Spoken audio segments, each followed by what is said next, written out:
कुछ चीजें होती हैं जो आपके लिए इम्पोर्टेंट है, इम्पोर्टेंट कह लो या फिर कह लो आपसे एक्सपेक्टेड है कि आप वैसा करेंगे, लेकिन यही सेम इमोशंस कई बार नेगेटिव फॉर्म में भी तो हो सकते हैं। नमस्कार आप सभी का, मेरा नाम दिव्या है। पिछले वीडियो के अंदर हमने सपोज टू के बारे में पढ़ा था, जिसमें मैंने आपको बताया था कि सपोज टू का यूज हम किस लिए करते हैं। जब भी आप किसी को भी उनसे एक्सपेक्टेड जो है वो काम बता दे, मतलब उनसे क्या एक्सपेक्टेशंस की जाती है, उनसे क्या, उनको वो किस चीज के लिए ऑब्लाइज्ड है कि वो वैसा करें, एथिकली, सोसाइटी वाइज, मोरली उनसे क्या क्या एक्सपेक्ट किया जाता है, उनसे क्या उम्मीद करी जाती है कि वो वैसा काम करे।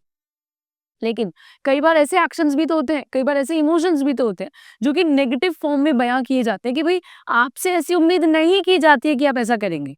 कई बार ऐसी चीजें भी तो होती है, मतलब जिसमें ये बोला जाए जैसे कि आपसे उम्मीद नहीं की जाती कि आप उपशब्दों का इस्तेमाल करें या फिर गलत शब्दों का इस्तेमाल करें। मतलब यही उम्मीदें कई बार नेगेटिव फॉर्म में भी तो हो सकती है ना। तो उसी के लिए हम सपोज टू के नेगेटिव वर्जन यानी उसके नेगेटिव सेंटेंसेस को पढ़ते हैं। तो बिना किसी देरी के शुरू करते हैं। देखिएगा, जैसा आप जानते हो हम सपोज टू का यूज किस लिए करते हैं। सपोज टू का यूज किया जाता है whenever you talk about the expectations, मतलब क्या उम्मीदें लगाई गई हैं किसी से। एक्सपेक्टेशंस या फिर कह लो ऑब्लिगेशंस, है ना, उनके क्या कर्तव्य हैं,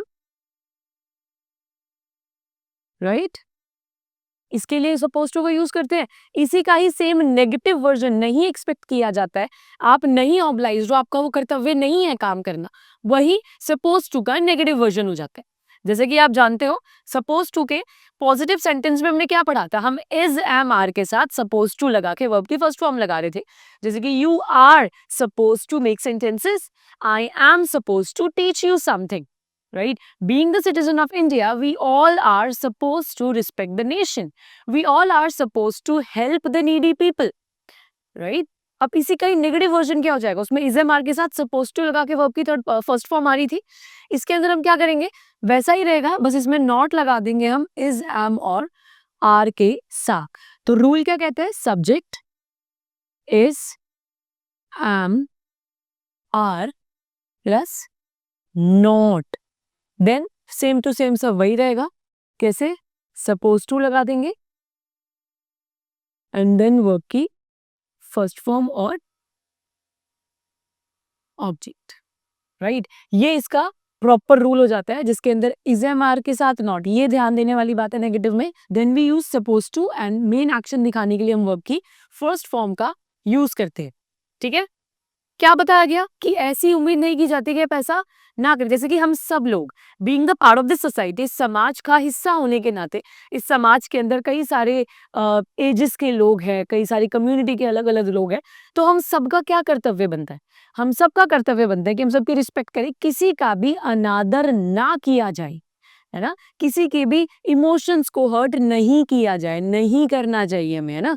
तो उसके लिए हम क्या करेंगे, ये नेगेटिव में आपको बताया गया ना कि नेगेटिवली क्या ऑब्लिगेशंस है, कि क्या नहीं करना चाहिए। तो उसके लिए आप इज एम आर के साथ नॉट लगा के सेंटेंस बनाओगे।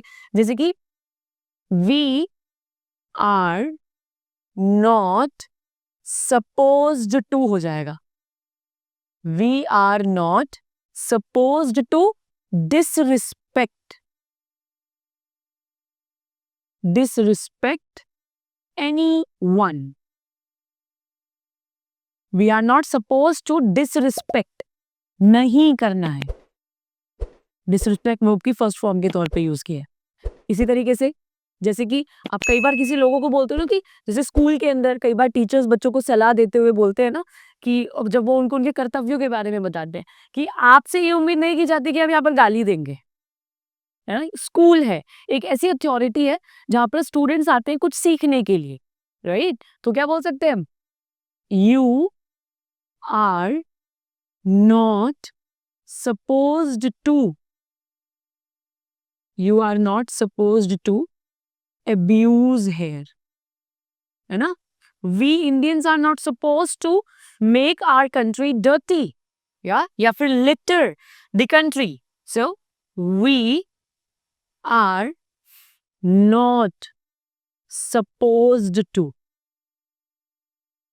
We are not supposed to litter.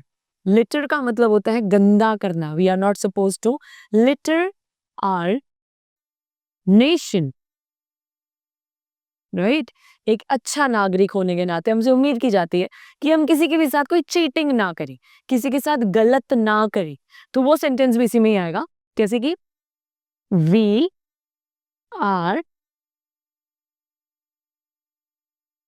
Are not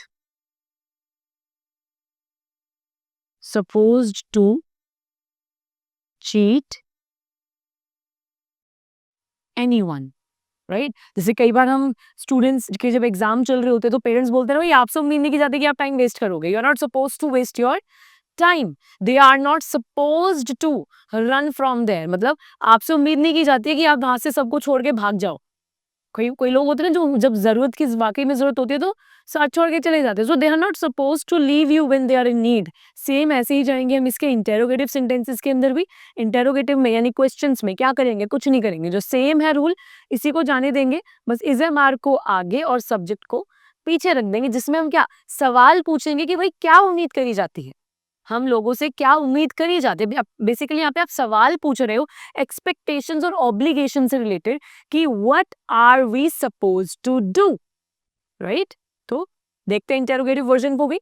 interrogative version के लिए हमें क्या करना होगा, सिंपली अगर WH फैमिली की जरूरत है तो WH फैमिली लगाएंगे हमेशा की तरह, और इस बार आगे हम इज, एम और आर को लेकर आएंगे.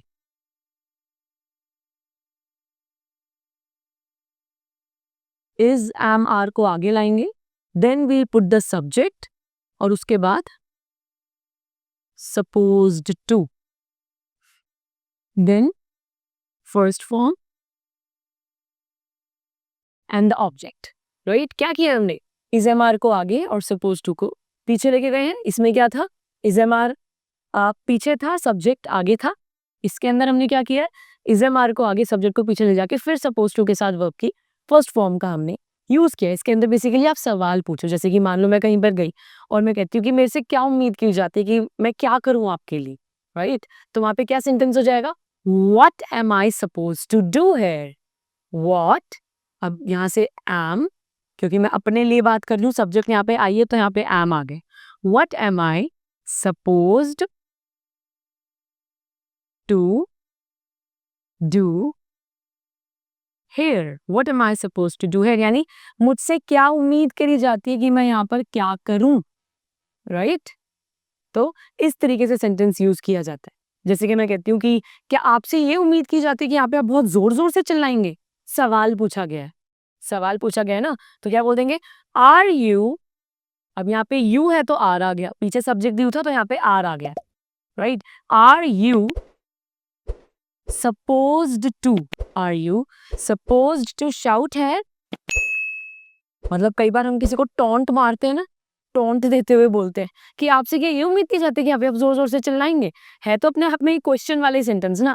क्या किया, आर को आगे और सब्जेक्ट को पीछे ले गए. देखिए जैसे यहाँ पे आर आ गया, फिर सपोज टू के बाद हमने वर्ब की फर्स्ट फॉर्म लगा दी शाउट. राइट. जैसे मैं कहती हूँ, अब जैसे कोई जगह की बात की जा रही है कि किस जगह पर मेरे को कहाँ जाना है, मुझे एग्जैक्टली जाना कहाँ है, तो मैं क्या बोलूंगी, where. Where are we supposed to, where are we suppose to go now. अब हमें कहाँ पर जाना है, मतलब हमसे क्या उम्मीद करी जा रही है कि हमें कहाँ जाना है अभी. तो यहाँ पर इस तरीके से सेंटेंसेस बनते हैं इसके.